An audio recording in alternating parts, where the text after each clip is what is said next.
Ser familia, estudio y formación de los grupos Oasis. Sexto mandamiento. No cometerás adulterio. Lo leemos en Éxodo 20, 14 y en Deuteronomio 5, 17. Habéis oído que se dijo, no cometerás adulterio. Pues yo os digo, todo el que mira a una mujer deseándola, ya cometió adulterio con ella en su corazón. Mateo 5 del 27 al 28. Observamos cómo Jesús, con esta presentación de todos estos epígrafes, de todos estos versículos, lo que quiere decir es que la palabra de Dios, que es Él mismo, está hablando de Él mismo, Él es el Verbo encarnado, pues la palabra de Dios, que es Él, no solamente está en el Antiguo Testamento, 3000 años antes de su nacimiento, 2000 años antes de su nacimiento, 1000 años antes de su nacimiento, según cada libro escrito del Antiguo Testamento, sino también son la palabra en el Nuevo Testamento que se inicia y que quedará escrita tras su pasión, muerte y resurrección por sus discípulos. Quedará grabada su palabra por obra del Espíritu Santo a través de sus discípulos, los evangelistas. Mateo, Marcos, Lucas y Juan, y también ese gran libro importantísimo del Nuevo Testamento que expresa toda la vida concreta de Jesús con la comunidad viva de su época y de sus apóstoles, como es el libro de los Hechos. Por lo tanto, la palabra de Dios no pasa. La palabra de Dios se actualiza. Y como dice la misma Sagrada Escritura, cuidado con el que quite una coma, un punto, una letra a la palabra de Dios, porque preferible que sea anatema, que sea desterrado de la faz de la tierra, queriendo decir que justamente por ser la palabra de Dios sagrada, es imperecedera, no pasa. No es perecedera. De allí la palabra depósito de la fe. De allí que digamos que todo lo que estamos leyendo a través del Catecismo de la Iglesia es el resguardo del depósito de la fe. ¿Cuál es el depósito de la fe? Es las Sagradas Escrituras y la tradición, que es la actualización viva a través de la palabra, a través de sus santos, de sus mártires, en cada época, en cada civilización. Y luego el magisterio de la Iglesia es el instrumento, es la autoridad instrumental a través de la cual se decreta, se organiza esta misma palabra. Es quien despliega la facultad, la jurisdicción, el poder, la potestad de su divulgación, de su promulgación y de su comunicación. Y en este sentido, ni un ángel que baje de los cielos, dice la Sagrada Escritura, tendrá el permiso de cambiar ni una letra de este depósito. Obviamente, un ángel del cielo, un ángel de Dios, un ángel de bondad, porque sabemos que los ángeles caídos, eso sí, quieren cambiar, obviamente, y confundir a las personas. Seguimos leyendo. Numeral 2331. Hombre y mujer los creó. Dios es amor y vive en sí mismo un misterio de comunión personal de amor, creándola a su imagen. Dios inscribe en la humanidad del hombre y de la mujer la vocación y consiguientemente la capacidad y la responsabilidad del amor y de la comunión. Dios creó el hombre a imagen suya, hombre y mujer los creó. Génesis 1:27. Creced y multiplicaos. Génesis 1:28. El día en que Dios creó al hombre, le hizo a imagen de Dios. Los creó varón y hembra, los bendijo y los llamó hombre en el día de su creación. Génesis 5 del 1 al 2. 2332. La sexualidad abraza todos los aspectos de la persona humana, en la unidad de su cuerpo y de su alma. Concierne particularmente a la afectividad, a la capacidad de amar y de procrear y, de manera más general, a la aptitud para establecer vínculos de comunión con el otro. Entonces, algo muy hermoso que acabamos de leer es que la imagen de Dios no solamente es la mujer, ni solamente es el hombre. Para que realmente se pueda expresar la imagen de Dios plenamente, tienen que estar ambos, no uno u otro. Es decir, ya estamos viendo desde el momento de la creación todo el tema de la verdadera igualdad para Dios. Es algo impresionante. El verdadero autor de la igualdad de los derechos es el mismo Dios y lo vemos en la creación. 2333. Corresponde a cada uno, hombre y mujer, reconocer y aceptar su identidad sexual. Releo. Corresponde a cada uno, hombre y mujer, reconocer y aceptar su identidad sexual. La diferencia y la complementariedad físicas, morales y espirituales están orientadas a los bienes del matrimonio y al desarrollo de la vida familiar.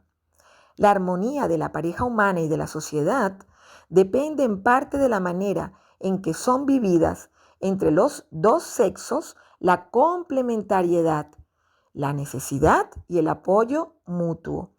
Es decir, vemos cómo es un imperativo dentro de la propia naturaleza humana la aceptación de su propia identidad. Lleva inscrita la naturaleza vamos a decir, este grito, este llamado inherente al ser mismo.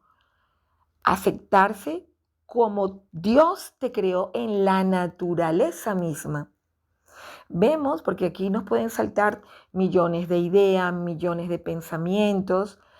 A ver, tenemos que distinguir, una cosa es el depósito de la fe, que acabamos de decir que no se puede cambiar ni una letra, porque sea anatema, sea desterrado de la faz de la tierra, y ni un ángel del cielo podrá tener la autoridad para ello.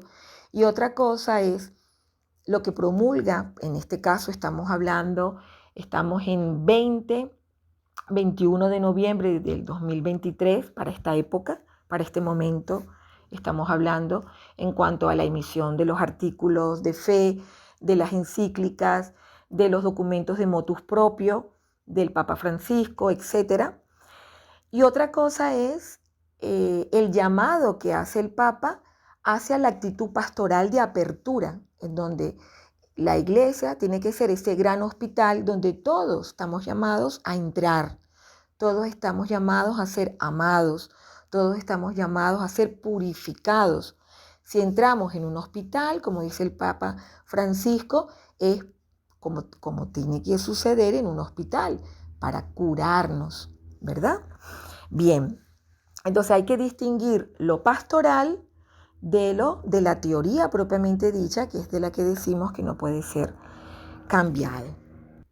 Y luego también aprovecho para manifestar un valor importantísimo dentro de la misma creación de Dios, dentro de la teoría de la creación, como es la libertad. Dios nos hace libres. La libertad es la facultad más preciada junto con la racionalidad del hombre que Dios ha infuso en nuestra naturaleza. Entonces, ¿por qué digo esto? Porque una persona libremente puede aceptar el depósito de la fe, pero también una persona libremente lo puede rechazar. Lo que no podemos es pretender que el depósito se adapte a mi decisión. ¿Vale? Entonces, si libremente la rechazo, libremente acepto sus consecuencias, las consecuencias que dan lugar a este rechazo. Pero no puedo pretender que el depósito cambie, porque esto se llama manipulación de la verdad, que es una cosa diferente.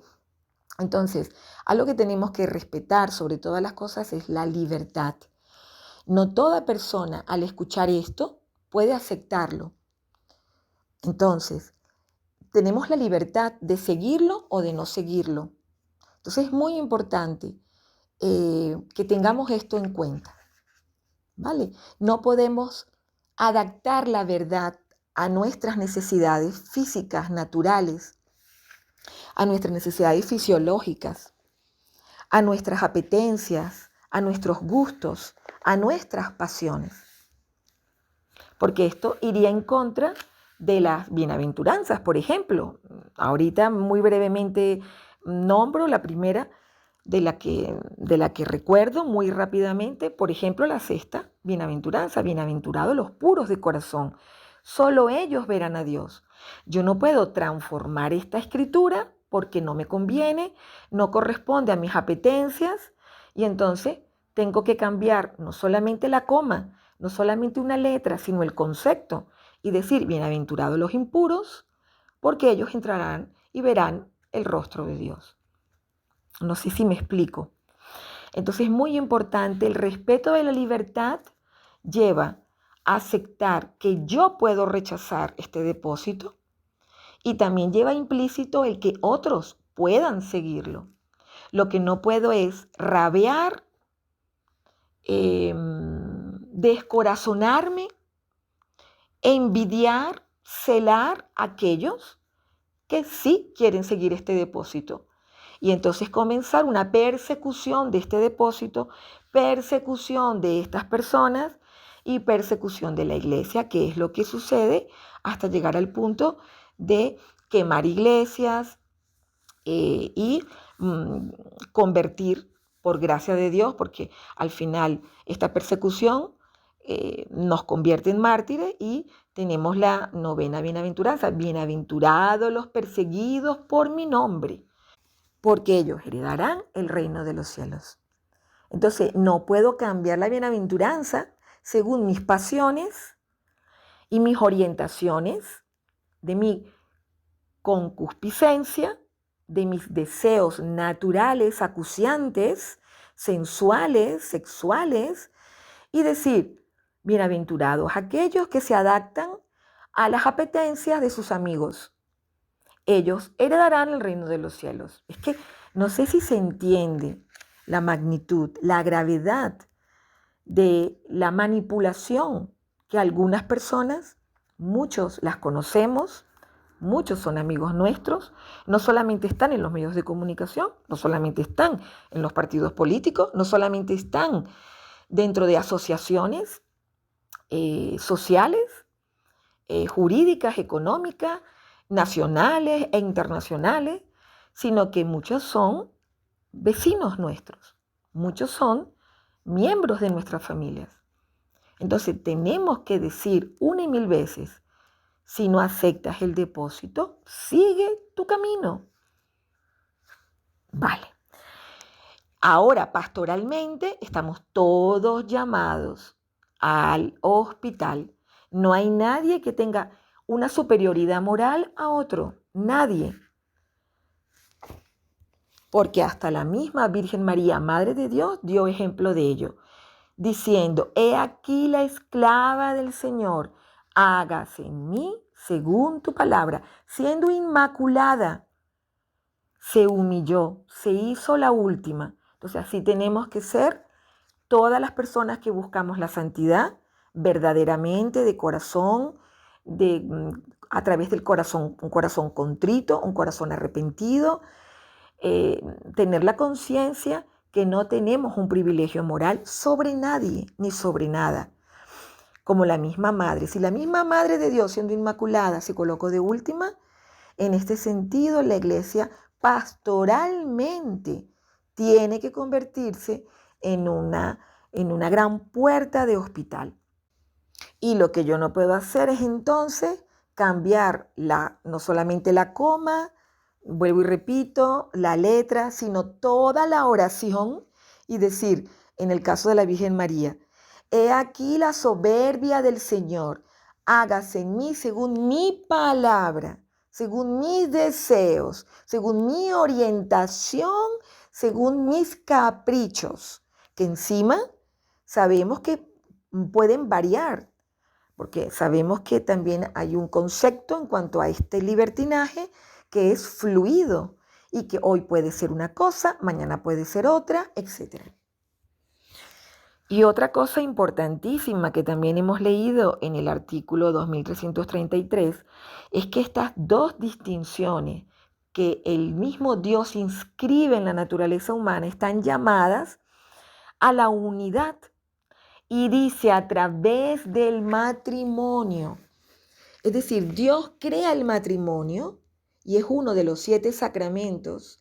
Y este sacramento tiene tal potestad y tal permiso de Dios, tal autoridad, que sale del mismo costado de Jesús, sí, de ese costado que es abierto por la lanza en el momento de su muerte, tiene tal potestad que Dios lo crea para bendecir esta unión. Es el instrumento creado por Dios para santificar la sexualidad y la sensualidad entre un hombre y una mujer y para que a partir de allí se conciban los hijos. Ahora bien, la libertad, volvemos a la libertad. Una persona puede decir, lo rechazo, ¿vale? Y sigue su camino y hace de su vida lo que ha querido, vale, lo que quiera, vale, pero no, eso no le da, ni mucho menos, facultad moral para cambiar lo que Dios ha instituido. De hecho, lo dice la misma oración del matrimonio, la oración sacerdotal dentro del matrimonio, en donde el sacerdote es el testigo y los que casan realmente son el hombre y la mujer, los que están presentes en la ceremonia. Dice, lo que Dios ha unido, que no lo separe el hombre. Entonces, volvemos y decimos, no lo quiero aceptar, soy libre, lo rechazo. Pero no puedo ahora que lo rechazo yo, cambiar la J, cambiar el concepto, cambiar toda la oración, para que ni el mundo se entere de lo que dice el epígrafe. O sea, no sé si ven el sentido de lo que se quiere explicar. Yo pienso, como vamos a decir, eterna estudiante de la teología, eterna estudiante de la filosofía, porque estamos siempre en continua formación, yo pienso que todo ser humano, como decía Miguel de Unamuno, no quiere, no se conforma con la mitad de la verdad, ni con un tercio de la verdad. Todo ser humano quiere saber el todo de la verdad. No quiere una ración, quiere el todo. Ya después tomará su decisión. Pero yo quiero, como ser humano, saber la verdad.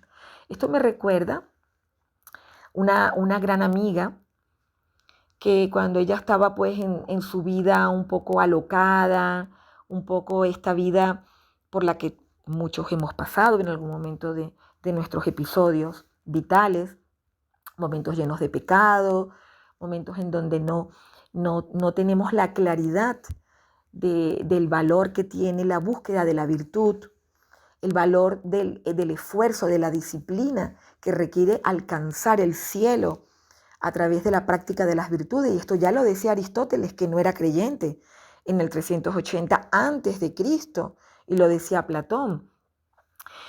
Pues ella me decía, mira María Elena, he cometido, porque ella simplemente como amiga abría su corazón, me decía, yo he cometido este gravísimo pecado. He ido a confesarme y el sacerdote me ha dicho que no me preocupe. O sea, le ha restado importancia a este daño que yo he hecho. Y me dice esta amiga, ¿es que este sacerdote cree que yo soy tonta? ¿Él cree que yo soy tonta? Pues yo le dije, chapó, porque ella no me viene con golpes de pecho, a decirme este sacerdote, qué malo fue, qué estricto. La respuesta que me estaba dando ella a mí, ella me estaba leccionando desde su razón natural. prácticamente lo que me decía era esto: una cosa es la misericordia, vale, Dios te perdona, pero no me vengas a decir que lo que hice, no me vengas a restar importancia al acto de crueldad, de maldad que ejercí. No, hacia mi propio cuerpo, no vengas a decírmelo. No, no, no me mientas, porque no soy tonta. Entonces, yo creo que este ejemplo aclara muchísimo. Al final, al final de la vida, vamos a comparecer delante del Rey de Reyes, del Juez de Jueces. No vamos a ir con milongas, no vamos a ir con estratagemas, no vamos a ir con suspicacias, no vamos a ir con razonamientos llenos de engaños ni de sofismas, porque el entendimiento propio en el momento de la muerte, ya delante de Dios, se abre a la verdad y es la misma conciencia la que nos acusa, no Dios. La presencia de Dios, el estar delante de Él, nos abre a una conciencia plena, y esa conciencia que tenemos nosotros, que nos ha dado Él, es la que nos acusa. De allí los novísimos, nombro solo 3, son más. La muerte, todos vamos a morir. No sé si habrá ahora una teoría ahora social que diga que no vamos a morir, ¿vale? Bueno, pues no, todos vamos a morir. Si existe, es falsa.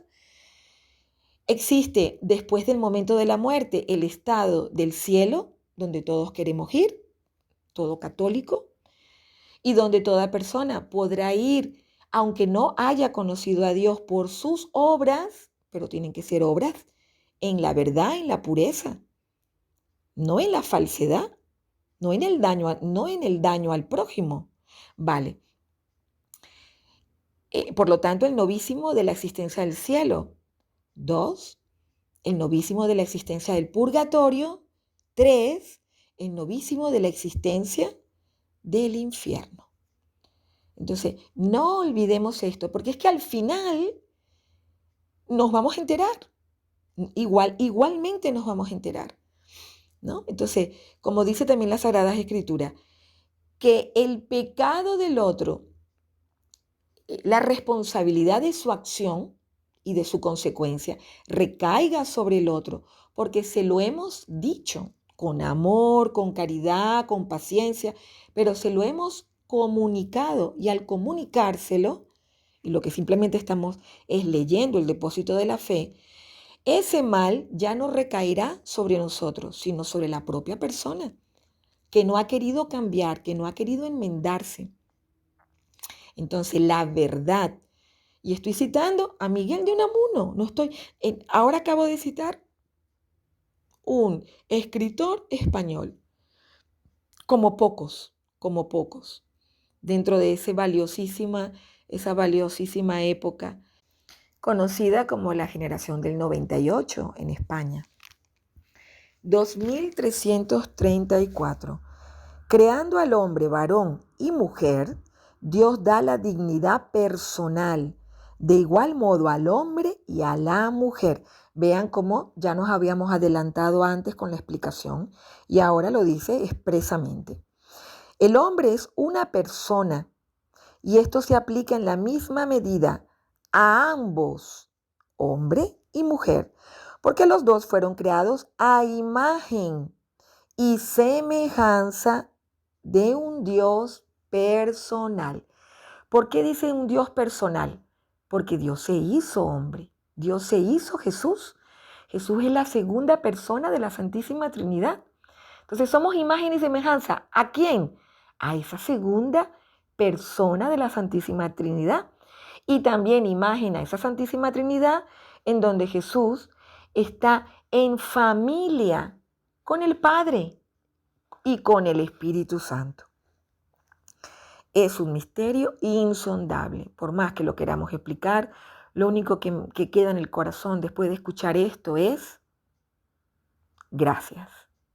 Gracias, Señor, por un depósito de tal belleza y de semejante pureza. Es que esto no lo pudo crear ningún ser humano. No lo pudo crear ningún ser humano. Porque un ser humano lo hubiera adaptado a sus necesidades fisiológicas, instintivas, sexuales, a las apetencias y a sus pasiones. Esto jamás hubiera sido escrito si esto fuera meramente humano. 2335. Cada uno de los dos sexos es, con una dignidad igual, aunque de manera distinta, es imagen del poder y de la ternura de Dios. Lo vuelvo a leer. Cada uno de los dos sexos es, con una dignidad igual, aunque de manera distinta, imagen del poder y de la ternura de Dios. La unión del hombre y de la mujer en el matrimonio es una manera de imitar en la carne la generosidad y la fecundidad del Creador. El hombre deja a su padre y a su madre y se une a su mujer y se hacen una sola carne. De esta unión proceden todas las generaciones humanas. Este es el fundamento de la humanidad.